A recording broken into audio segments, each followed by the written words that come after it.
उजियारपुर लोकसभा क्षेत्र बिहार का एक ऐसा लोकसभा क्षेत्र जो 2008 के परिसीमन के बाद अस्तित्व में आया।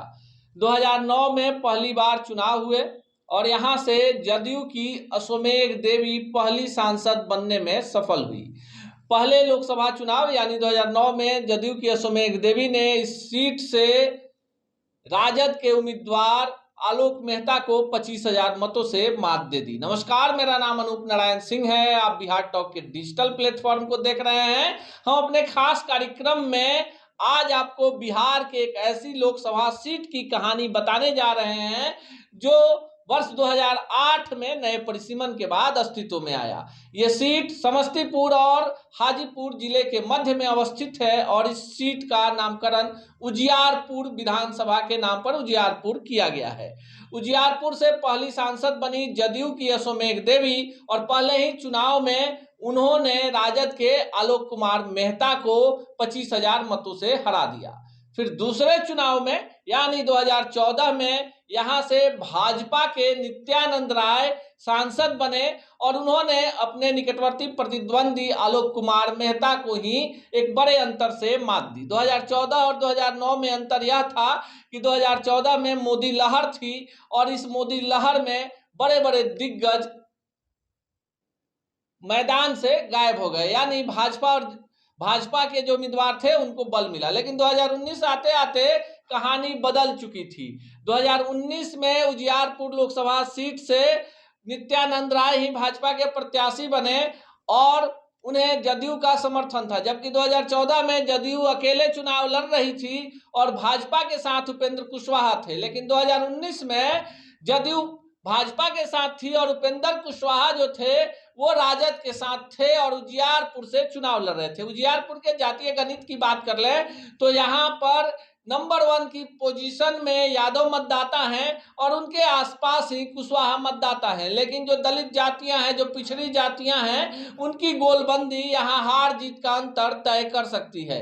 यहाँ पर वाम दलों का भी अपना प्रभाव है और यही कारण है कि उनके वोट बैंक में कोई दूसरा सेंध नहीं लगा पाता है।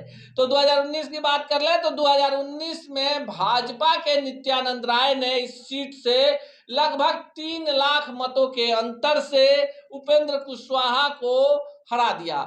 इससे पहले 2014 में उपेंद्र कुशवाहा भाजपा के साथ गठबंधन में थे और चुनाव जीतने के बाद उपेंद्र कुशवाहा केंद्र में शिक्षा राज्य मंत्री भी बनाए गए थे, पर उपेंद्र कुशवाहा ने यहाँ की जगह काराकाट को चुना था और काराकाट से चुनाव जीते थे।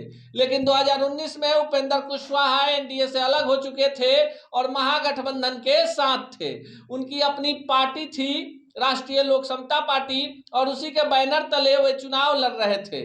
माना जा रहा था कि उपेंद्र कुशवाहा इस इलाके के हैं, इस कारण से यहाँ के कुशवाहा मतदाता उनका समर्थन करेंगे, पर मोदी लहर और नीतीश के साथ ने यहाँ पर हार जीत के अंतर का गैप 3 लाख के लगभग कर दिया और उपेंद्र कुशवाहा चुनाव हार गए। अब सीधे 2024 पे आ जाते हैं। 2024 में क्या होगा तो ये बात साफ है कि यहाँ से लगातार 2 बार सांसद का चुनाव जीत रहे भाजपा के नित्यानंद राय एक बड़ा चेहरा है और केंद्र में केंद्रीय गृह राज्य मंत्री हैं। इस कारण से नित्यानंद राय का तो टिकट कटने से रहा, यानी 2024 में नित्यानंद राय ही भाजपा के उम्मीदवार होंगे उजियारपुर से।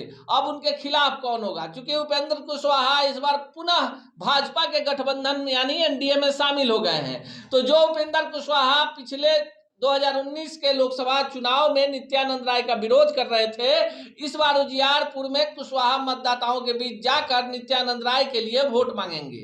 तो विपक्ष के तरफ से कौन होगा? तो विपक्ष के तरफ से बात कर लें कि जो व्यक्ति लगातार चुनाव लड़ रहा है, अभी बिहार सरकार में मंत्री है, जिसके पिता मंत्री रहे और उसी इलाके पर जबरदस्त प्रभाव है, आलोक कुमार मेहता के नाम पर भी किंतु परंतु नहीं है।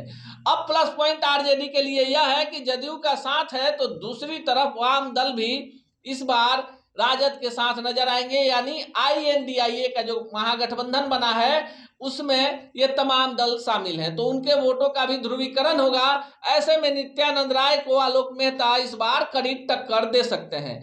अगर उजियारपुर के लोकसभा के अंतर्गत आने वाले विधानसभा की चर्चा करें तो कुल 6 विधानसभा क्षेत्र हैं, जिसमें वैशाली यानी हाजीपुर का एकमात्र विधानसभा क्षेत्र है पातेपुर।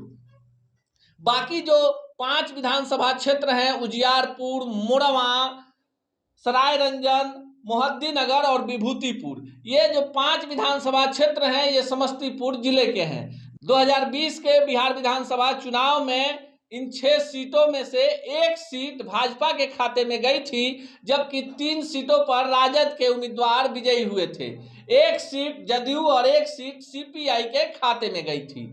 यानी वहां के अगर गठबंधन के राजनीति को देखें तो जदयू और बीजेपी मिलाकर 6 में 2 सीटों पर ही जीत पाई, जबकि 4 सीटों पर महागठबंधन के उम्मीदवार जीत गए। अभी के आंकड़े को देखें तो 6 में से 5 सीटों पर महागठबंधन के विधायक हैं। 1 सीट मोहद्दीनगर भाजपा के कब्जे में है। अब बात कर ले उजियारपुर में 2024 में क्या कुछ होगा। अगर मोदी लहर रहा तो फिर नित्यानंद राय, यादव और कुशवाहा मतों के सहारे दिल्ली तक का सफर तय कर लेंगे। लेकिन जिस तरह से बिहार में हालात उहापोह की स्थिति में है और महागठबंधन के दल एकजुट रहे तो इस बार उजियारपुर में कुछ नया ही परिणाम देखने को मिलेगा। अगले एपिसोड में आएंगे, बिहार के किसी अन्य लोकसभा क्षेत्र की चर्चा करेंगे, आपको बताएंगे वहां के जातीय समीकरण को, साथ ही साथ आपको बताएंगे कि कौन कौन हो सकते हैं संभावित उम्मीदवार। ऐसी ही खबरों के लिए जुड़े रहिए बिहार टॉक से। यूट्यूब पर लाइक और सब्सक्राइब करें, बेल आइकन जरूर दबाएं। फेसबुक, ट्विटर और इंस्टा पर फॉलो करें। धन्यवाद।